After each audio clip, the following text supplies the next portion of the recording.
Welcome back. The RBI has joined the fight against the coronavirus with all guns blazing. Governor Shaktikanta Das has announced a massive 75 basis points cut in repo rates as a measure to counter the economic slowdown. Now, the reverse repo rate has been cut by 90 basis points to 4%. The RBI said it was maintaining its accommodative stance and would maintain its position as long as necessary to revive growth while ensuring inflation remains within target. There is also huge relief for EMI payers, especially those who are self-employed. For the next 3 months, no EMI will be deducted from anyone's account unless otherwise specified. These measures are coming just hours after Moody's cut India's growth forecast for 2020 to 2.5% from 5.3%. The MPC voted for a sizable reduction in the policy repo rate and for maintaining the accommodative stance of monetary policy as long as necessary to revive growth, mitigate the impact of COVID-19. The MPC voted by a 4-2 majority, that is by a 4:2 majority, to reduce the policy repo rate by 75 basis points to 4.4%. Simultaneously, the fixed rate reverse repo rate, which sets the floor of the liquidity adjustment facility, that is the LAF corridor, was reduced by 90 basis points. I repeat, 90 basis points to 4%.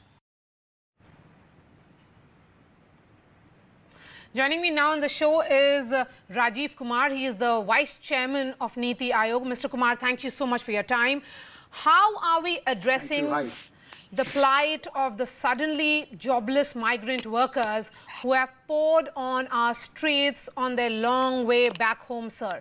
What measures the centre can immediately take to ensure their safe passage, because their basic survival is at stake? This, Myra, this is of course a very, very sorry state, and something which requires for all kinds of efforts and humanitarian efforts. But large part of these measures would have to be done by the state governments, because that's where everything on the ground does fall into the lap of the states. What the centre could do is, I'm afraid, rather limited in this case, except to work with the states to help these people stay where they are and provide them with the means of sustenance, which is what some of the measures announced yesterday by the finance minister are aimed to do. So I think that's the situation at the moment. Yes, I understand that, but how will the centre ensure all states are on board to tackle this, what is suddenly a humanitarian crisis? Yes, I'm aware that the chief ministers have been consulted, they've been advised, because the centre has its own limitations, Myra. You would accept that, and I am not so sure as to accept everything that the central government has to work through the state governments. And that's what the effort is at this time, to get all the states on board onto an agreed line of action. And I think this will evolve sooner than later.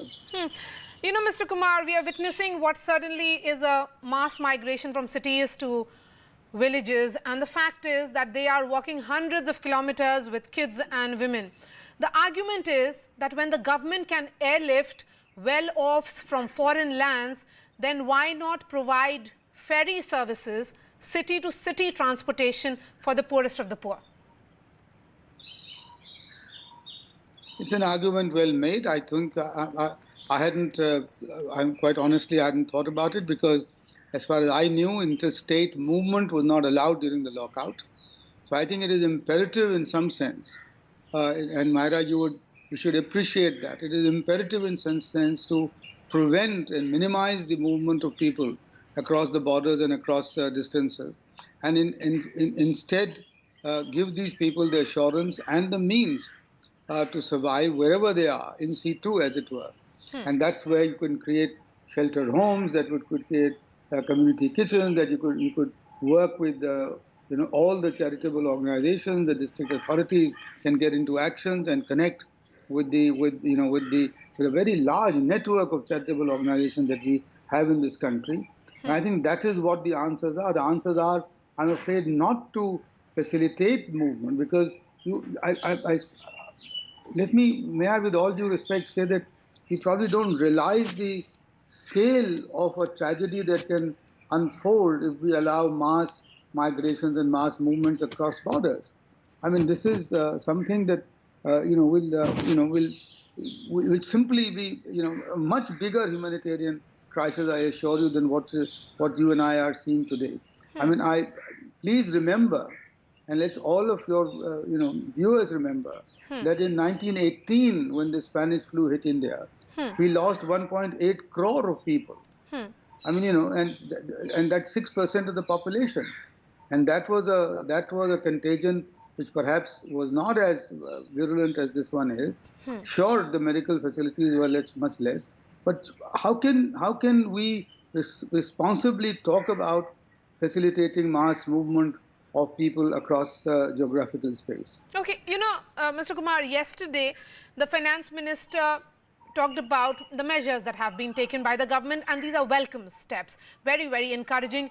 That extra food grain distribution, which is a very good move, distribution of LPG cylinders and loans for the poor is again in the right direction. Benefits for construction workers under welfare fund, all sounds good. But transmission of this benefit will require coordinated efforts from the state governments and multiple authorities. Do we have foolproof mechanism? Foolproof mechanisms is a very strong word, very difficult phrase to use. We have mechanisms. We have tested them in the past. In many cases over the years, there are mechanisms to coordinate action between the center and the states. After all, and then moreover, as you know, that in the last few years we have really quite well-oiled machinery for the DBT, the direct benefits transfers. And that now can be used, in the JAM Trinity can be used very effectively at this stage to transfer at least the cash benefit that the FM announced yesterday. On all the other means, again, it is the initiative of the states and them to get their act together to be able to make use of all the assistance that the Centre, the Honorable Finance Minister has announced. So, foolproof mechanisms in a country as large, of continental sizes, and as diverse, with diverse capabilities, I wish we could. Yes. But I'm sure we are approaching that, and we will approach that. And these are the times when we should be able to get them going. Yes, sir. So, this help has to reach the poorest of the poor, and it has to be done quickly, which is key. We cannot really wait for weeks for the money to reach the poor. No. Is the existing mechanism that you're talking about capable of ensuring that happens? I mean, just by going by the JAM Trinity numbers, more than 920 million people, I think, now have mobiles. In fact, the number is even larger. I think the number of bank accounts of the country is in the range of 900 million. And even if you discount multiple accounts with individuals, in several cases, etc., it does and reach for these measures to take hold. As I said, they have been used before to very good effect, and now with the opening up of all the Jan Dhan accounts and the mobile connectivity, etc., I think we have here a mechanism which can be used to very good effect increasingly over this period, and this does not take weeks. This does not take even many days. This can be done instantly. For example, I'm sure it has been tested that all the money that are due to the 12 crore farming households, with the first installment of their sums that are the 6,000 rupees, can be transferred overnight. switch at the flick of a button, and that will be done. So that is where we have come a long way in the last 4 years. On the PDS food front, again, I think they have, we have achieved a much better distribution network than what we had in the past. And I think this will also come in stand us in good stead during this time. Let's spend but look, a little. Let me not for a moment deny or not accept the enormity of the situation. And you are doing well to point that out. I am merely saying that we have significantly improved our governance and delivery capability in the last 5 years, and this will stand us in good stead at this moment. Mr. Kumar, let's look at the supply chain now, because today is the 3rd day of the total lockdown, despite many assurances and numerous guidelines. The already disrupted supply chain hasn't been completely put back in order, because we are still witnessing long queues outside grocery stores, vegetable stores. Elderly are struggling to get their medicines. Will you be giving some kind of assurance right now? Yes, of course. I mean, to the best of my ability, because there is a constant endeavor. I assure you, there is a constant endeavor at the highest levels for these systems and for these mechanisms to improve. They are under constant review. There's a control room established in not just one ministry, but in several ministries. And I'm sure it's the same situation in the state governments, whether it's Delhi government or the others. So therefore, yes, we are facing difficulties. It's an unprecedented situation, and this is why the Prime Minister had appealed to all of us for our patience and for us to bear with it for a while, but with the assurance that the government and the governments are trying their very best at this time to improve the situation, being cognizant of the human problem that is before us. Sir, will we be seeing a better situation perhaps next week as far as the essentials, medicines are concerned? I'm sure you will. I'm sure you will. As I said, I'm convinced, because of what I know, the efforts that are going on, that on a daily basis these will improve. And as governments get the feedback which they're getting constantly, these things will surely be better off next week. As we go, and we'll see that happening when we go forward. Mr. Kumar, today we saw the RBI join this battle with a mega rate cut. Do you believe that this is the first of RBI moves that we will be seeing or that we have seen? Well, this is already a mega move, as you said yourself. This is one of the most exceptional announcements that are made by the government of RBI. And he has, of course, left the door open for a further review at the end of 3 months. And we'll see how it unfolds. And there is always room. I mean, he called a special monetary policy committee meeting this time. There is no reason to believe that he won't do that again. There is also no reason at all to believe, because remember his words, I think he's repeated them thrice, that RBI will do whatever it takes to meet the crisis and to help those who are facing the sort of stress which has come down as a result of the cash crunch and the liquidity, etc. And putting in 2.75 lakh worth of liquidity in one stroke, of course, over the next few months, is something that is completely unprecedented. And cutting the reverse repo rate as much as 90 basis points to discourage the commercial banks to park their excess money in the Reserve Bank and instead lend it out, I think are steps which have been very bold, and they are a precursor to any further steps that would be needed as we go forward.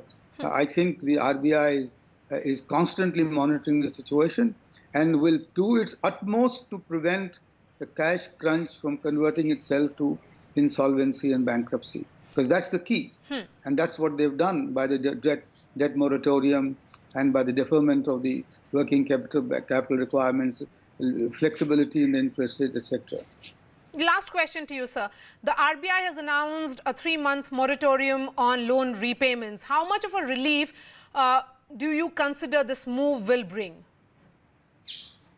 Well, I mean, it will bring immediate relief to all the cash-strapped, industries. And NITI Aayog has been discussing this with several, service sector industries, where the unanimous, constant refrain was that please let us, give us this debt moratorium for a period, because then we will know where we are and we'll be able to preserve our liquidity.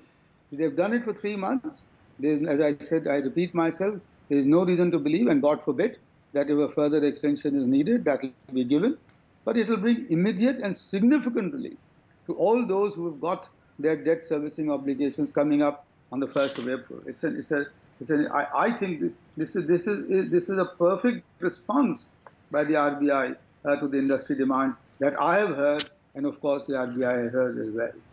Rajiv Kumar, Vice Chairman of NITI Aayog, thank you so much for your time here, sir. Thanks, sir, for all the words of reassurance that you're giving to people at large. We certainly hope it reaches them that the government is watching over everything and monitoring, and they are there to take care of the poorest of the poor in the country. Thank you so much. Pleasure to be here, Myra. Thanks for having me. Thank you, sir. Thanks for your time. That's all from me. Anand is joining you on the other side.